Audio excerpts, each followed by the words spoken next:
Lemieux, my name is Sonwai.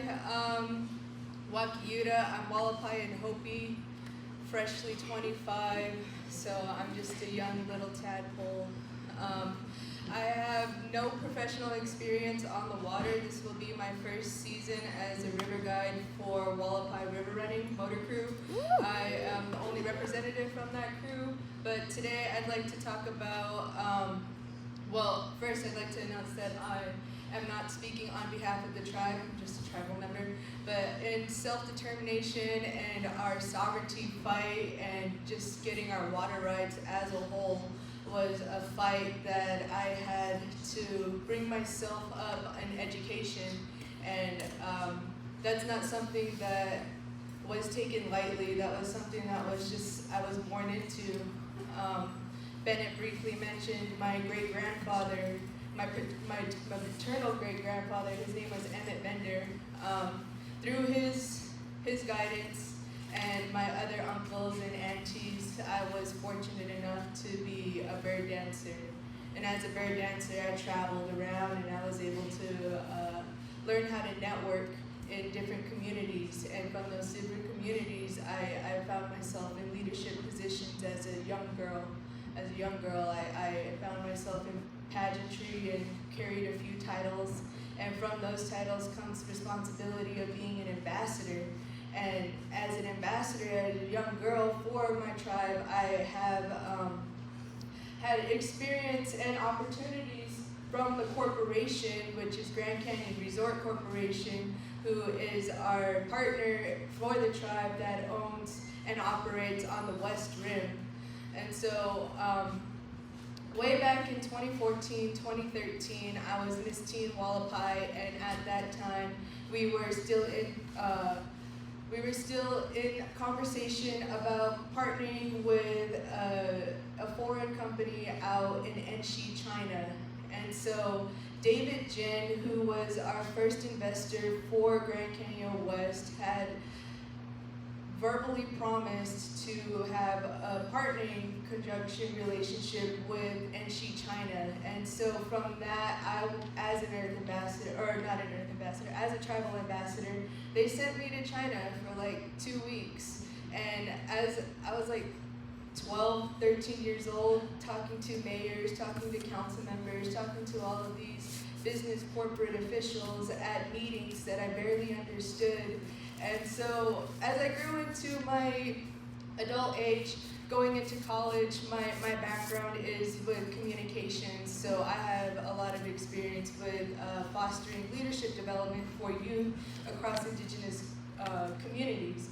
And so when I have this like little upbringing of going with the flow and just being put in meetings and being put in positions of just not knowing how to be a best representative for my people, I had to learn the history. And from that history, I did find out that the West Rim as we know it today, as Skywalk, as Helicopter Alley, Sandbar Alley, everything downriver, you know, that's not something that we fought for, you know, that's not something that we really were pro for. It's something that fell into our hands because of guano mine, you know.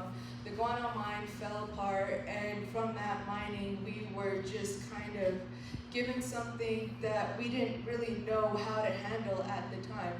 So we started doing our own tours. We started bringing our own people out to see something that was magnificent in our backyard. And from that birth in the 70s, we came up with Grand Canyon West. And so Grand Canyon West and the Hualapai tribe are two separate entities, but one is owned by the other. And going back to 1883, after the Hualapai tribe was established, we didn't know how to function in this new government. You know, we didn't trust the new government and the new system that we were suddenly placed into because of Santa Fe Railroad, you know, because of all of these Trail of Tears, you know.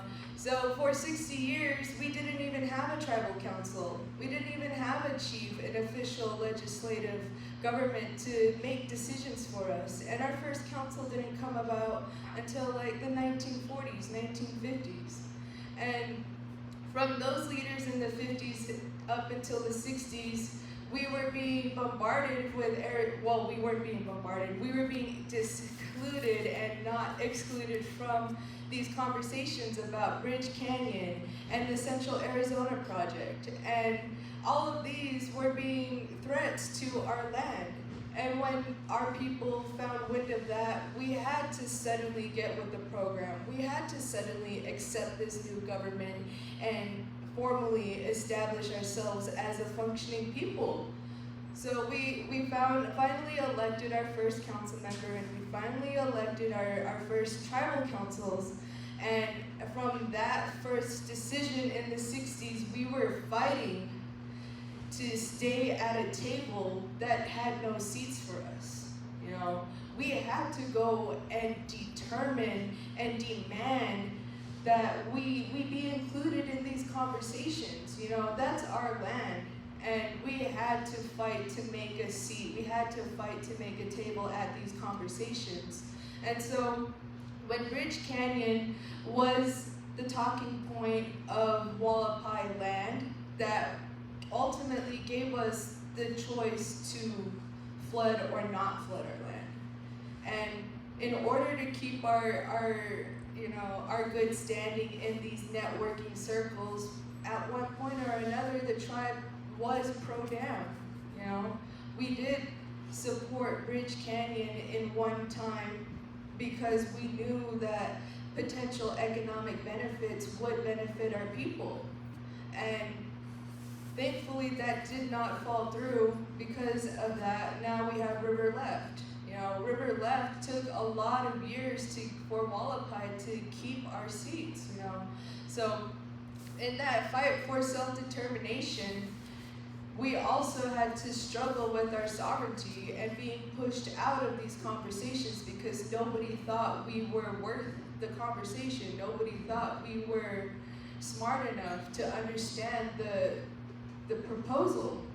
So you bounce forward from the 1960s to early 2000s when Grand Canyon West is at its thriving point. You know, we haven't hit 1 million customers yet, but we have found multiple partnerships with our helicopter companies, and that wasn't including Havasupai at the time. It was only including Maverick, Papillon, Sundance out from Las Vegas.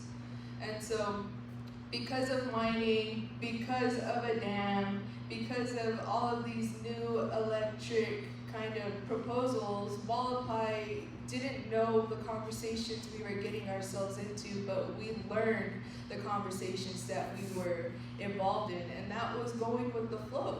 Back then, we had to do what we could in the worst case scenarios, and we really had to fight to understand these big words to get to where we are. And when we come back to a Hualapai identity, you know, in our creation stories, we don't really have much to say when it comes to Quartermaster, or when it comes to the Confluence, or when it comes to Diamond Creek and separation out that way. You know, those stories are modern stories. And when we go back to our creation story, which is hardly in the middle of Grand Canyon, you know, that's a physical place we can still visit. And that's not something that should be shared with our tourists. But when we talk and joke in these conversations about making up little things to tell tourists, you know, that's a form of exploitation that I didn't know I was participating in. You know, I didn't learn that bird dancing for tourists and singing and performing in different tribes was a form of exploitation until I was in my mid-teens, until I was in my mid-adults. And so when I think about going with the flow, and when I think about how Hualapai and our legislators had to really adjust to Western sciences, Western formalities, and really embrace this new culture, you know, that type of perseverance is something that we don't give credit to. You know, right now our perseverance in this day and age is mostly fighting addiction and mostly fighting alcoholism, and those are things in tribal communities that really are focused on when it comes to resilience. You know, the resilience in our people starts with our mothers. You know, our mothers matriarchally had to go through a lot. You know, they held those villages together. They really taught our people how to be.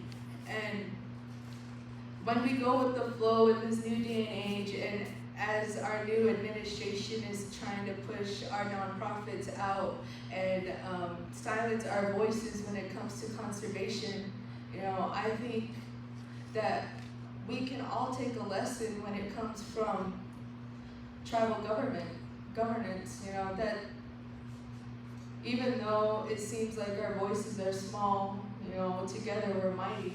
You know, we had to get our people together and suddenly be leaders, something we never knew how to be, because when you're a leader, you're an individual. All we ever knew was how to be a people. All we ever knew was how to be a village. And so leadership is something that's new.